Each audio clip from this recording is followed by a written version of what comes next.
Hi guys, it's Chris at Cork and Crown. I'm back at my cider desk with some more cider to try. Not only cider, we're going to have some more cheese as well. We're going to have some more cheese. We had Tunworth with the last cider we had from Smith Hayne, and it's more Smith Hayne. Today we're going to have a Camembert from France. So what the Tunworth is based on, but not really, because this is Camembert de Péttilant. It's not actually Camembert de Normandie, so this is the real deal. This is the protected one. So you can call anything Camembert, as I mentioned, call anything Camembert. This one just happens to be made in Normandy, but they probably don't get all of their milk from Normandy. Doesn't say that on here, but I imagine not. Sort of outside of the regulations, which means you can't call it Camembert de Normandy, but it is made with unpasteurised milk. So I got this for the same event I was doing. Where I got the Tunworth from. We were doing England v France. So 2 hards, 2 blues, 2 softs, and the softs were a Tunworth and this Camembert. There you go. What's the cider, Chris? Great question. It's a great question. It's Smith Hayne with the green label, and it's their 2021. Can't remember what the green label is. I'll put it on the screen though, somewhere around here. Can you see it? Brilliant. I'm just going to open it. I'm just going to go for it. No, I'm not. I'm not. I'm not going to be that impulsive. I'm going to read what it says first. It says Smith Hayne cider vintage 2021. Apples are grown and hand harvested at Smith Hayne from unsprayed orchards. It says that on all their bottles. The blend is Dabinet 33%, Harry Masters Jersey 22%, Brown 17%, Michelin 8%, Tremors Bitter 7%, Falstaff 5%, Fill Barrel 3%, Porter's Perfection 2%, Stembridge Cluster Brown Snout Renette d'Aubry 3%. Very similar blend to the ones I've had, even though it's different vintage. I think it was a different vintage. Pretty sure it was a different vintage. Because that's what they've got in their orchards, I guess. So these maybe in different proportions, because different seasons will give you different proportions anyway. One year you'll probably have more of one apple than another, which is why it's good to have different apples, because you don't get like a biennial where you can only make cider one year and not the next. You know, it gets more some years, less some years for various varietals. Anyway, it says dry sweet. It's right in the middle. That is a bang in the middle of dry and sweet. This is Péttilant Naturel, so Péttilant, naturally fizzy, bottled before the end of fermentation. It does not say keeved. So it's not keeved, so sweet. Ooh, how have they got it to be sweet? Oh, I keep forgetting about this. Because it's not keeved, so it'll naturally ferment to dry. It says it's not fully dry, so they retain some sugar. So how have they stopped the yeast from eating all the sugar? Have they cold racked it or something like that? But they got fizzy. Anyway, I don't know actually. I would get confused about these things because I can understand how you get fizz, how you get it to dry.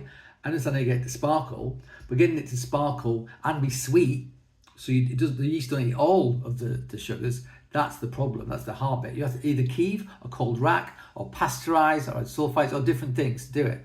And I wouldn't have imagined, they've not keeved, they've certainly not pasteurized, I'm sure they haven't added sulfites. So I'm not sure I've got to this sort of level. I mean, you can do like à la volée, like uncork it, get all riddle it so it's upside down, get the cap off, you lose all of the yeast and the lees from the bottom of the bottle, and then you top it up with something, put the cap back on, and that way you have something fizzy, but it won't ferment anymore because you've taken out all of those fermentables. So maybe they've done that. That would make sense. Anyway, in fact, I've got another bottle from them that says Method Ancestral, which is basically that. So I assume that's what they've done. Sorry about that diatribe. It was me trying to figure out how they made it fizzy. I might be wrong. Anyway, let's open it. Boop. Nice pop. Nice smoking gun. Look at that. Beautiful thing. See some bubbles right at the top. Not too many. Péttilant. It smells flipping great. Smells flipping great, that. Already. My nose is enjoying it. Let's pour it into the cider salon glass. I mean, it's hazy because it's unfiltered. Lovely fine bubbles because it's Péttilant. It's not force carbonated. Nice colour. Nice colour. I would say that is a, what's this? Oh, I'll use the back of this. It's a 40-page cheese manual I wrote for someone. They haven't paid me yet. I'd say that's light amber, isn't it? It's a lovely light amber. Almost a marmalade-y colour from my side of the glass. It might look slightly different to you because it's tungsten light, which doesn't give you the best light for the stuff. Makes everything look a bit orange, including me. Put that back over here. Put that there. Right, let's sniff it. I'm a bit blocked up actually, so I don't know how good I'm going to be at this. smells wonderful. Oh God, it smells great. That smells like sweated apple. It smells like my mum's shed. She has an apple tree in the garden, gives her loads of apples. She sticks them in baskets, puts them in the shed, uses them over the winter to make like apple pie and stuff. That's what it's making me think of. That basket in the shed full of those apples have been sitting there for a while. Lovely, really good nose. It's like phenolic character to it. Yeah, smokiness as well, I want to say. Nice nose on that. And I'm actually a bit bugged up, to be perfectly honest with you. I'm not smelling as well as I might. Great. Excuse me. Great. Earthy, that, you know, sweated cider apple character. It's just brilliant.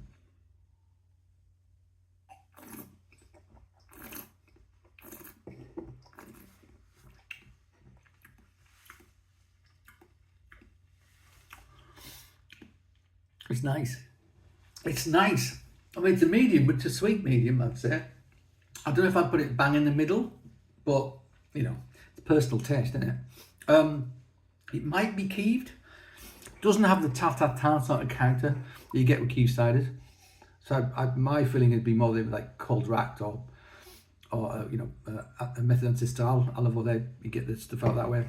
Because kieving is more prone to give you those like tartan character flavors. Cold racking will give you sweetness, but you do get certain flavors with kieving that you don't get just from cold racking and from, you know, method ancestral and so forth.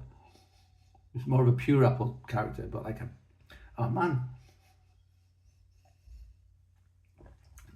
there's a smokiness, almost like a peatiness, like almost hints of whiskey in the background. I know it isn't. I know it doesn't have that, but there's something in there to make me think of a very, very delicately peated or cider that's been in a whiskey barrel, possibly Islay, you know, like with peated sort of smoked peat.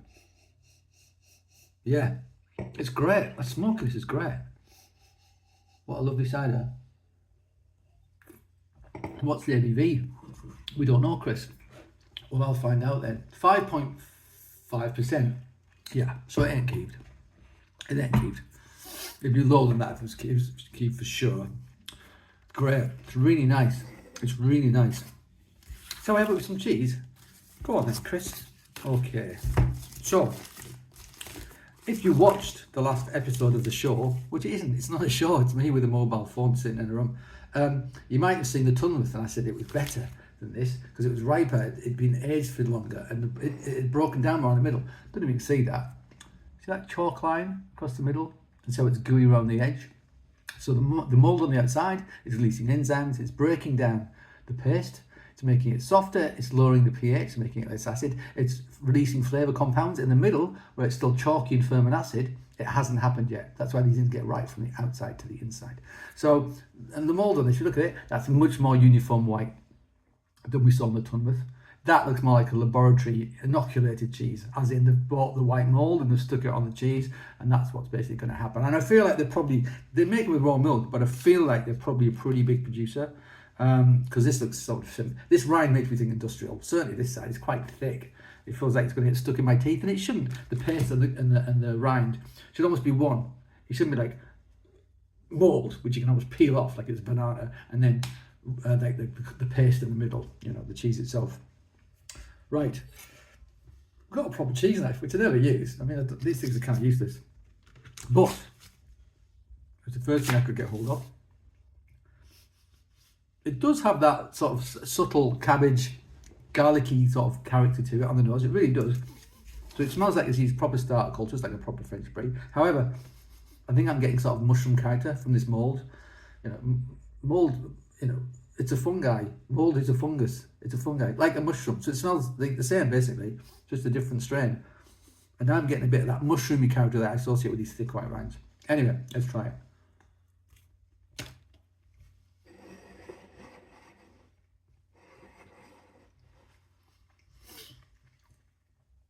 So first things first, the rind is too thick. It's getting stuck in my teeth. It's almost like slash papery slash cardboardy in terms of the texture, which I don't love. Shouldn't be like that. It should be softer and more integrated with the paste. The flavours on the palate, I mean, You do get hints of that cabbage and wild garlic, but it's very subtle indeed. It's very subtle indeed. And it's just on the edge of perception. I mean, I'm thinking maybe the one I had from Sainsbury's, which was wrong, looks probably better than this one. That might be the same producer, actually. Oh, that was made in Brittany, wasn't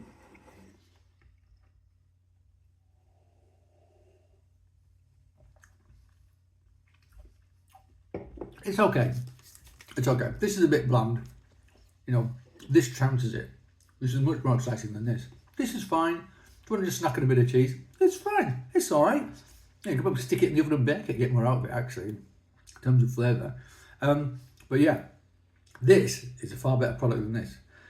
This really deserved the tongue that we had the other night. Really, because it's very good indeed. Quite low salt in this. The salt in the tongue was higher as well. The sugars and the salts, if it was a bit saltier as well, a bit more umami, kind of soy sauce character, that'd be great. That would go well with the sugar in that. But I'm not going to complain. It's a bit of cheese I got for free. And an amazing glass of cider. How bad can things be? How bad can they be? Not bad at all. All right, guys, that was Smith Hayne cider, the 2021. Péttilant Naturel. We like. Of course we like. I expected to like. And my expectations were met. Thank you for joining me back at the cider desk, everybody. I hope you join me again at some point. But until that time, cheers.